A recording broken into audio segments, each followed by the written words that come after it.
That text you sent at 2 a.m., the one you regretted the moment you woke up. The email you fired off in anger. The thing you bought when you were sad. That wasn't you. That was your amygdala hijacking your brain. And today we're going to understand why. And more importantly, how to stop it before it happens again. Joseph Ledoux, the emotional brain. Joseph Ledoux spent his career mapping what happens in your brain before you make a decision. And what he found explains every bad choice you've ever made when emotions ran high. Because here's the truth they don't tell you. When you're emotional, you're not really choosing anything. You're reacting. And your brain is built to make sure that reaction happens before you can think. Low road 0.01 seconds and high road 0.03 seconds. Here's what's happening inside your skull. Your senses pick up something, an insult, a temptation, a threat. That information splits. One path goes straight to your amygdala, the emotional alarm system. The other goes to your prefrontal cortex, the thinking, planning, adult in the room part. The low road takes 12 milliseconds. The high road takes 30 in that 18 millisecond gap. You've already acted. The thinking part, it arrives late. Like a parent walking into a room after the vase is already broken. You didn't say that, your amygdala did. Think about the last time you said something cruel in an argument. Something you knew would hurt. In the moment it felt right. It felt like truth. But hours later, you couldn't believe those words came out of your mouth. They didn't, not really. Your amygdala detected threat, emotional threat, and fired a defense response. The words were just ammunition. You were already firing before your better self could step in. The spending. That thing you bought at 1 a.m. when you were lonely, or anxious, or just empty. Felt good in the moment, right? That's because your amygdala doesn't understand long-term consequences. It only understands now, the relief now, the comfort now. Your cortex, the part that understands rent and savings and regret, it was asleep. Or worse, it was overruled. 2 a.m., you know the one. At 2 a.m. alone, maybe a little drunk, maybe just lonely. You type something you'd never say in daylight. You hit send.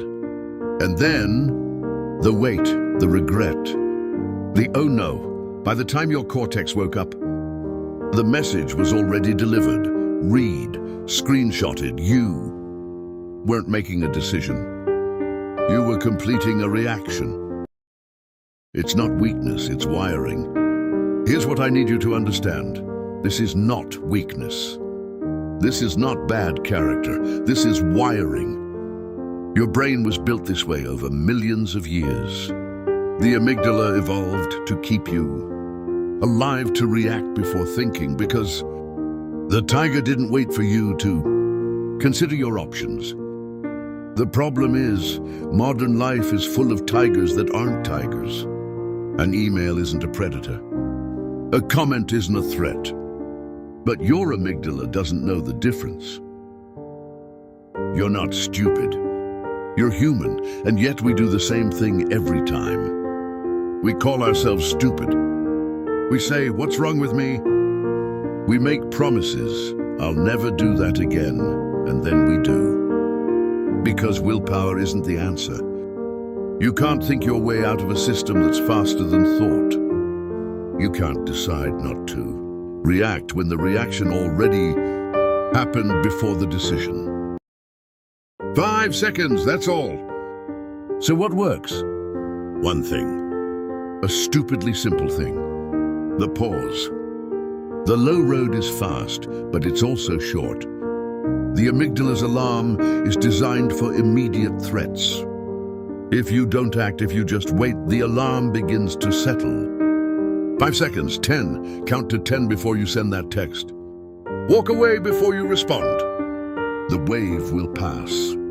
Not because you defeated it, because you outlasted it. That's not me, that's my amygdala. Here's the second thing. Separate yourself from the reaction. When the surge comes, say it out loud. That's my amygdala. That's not me.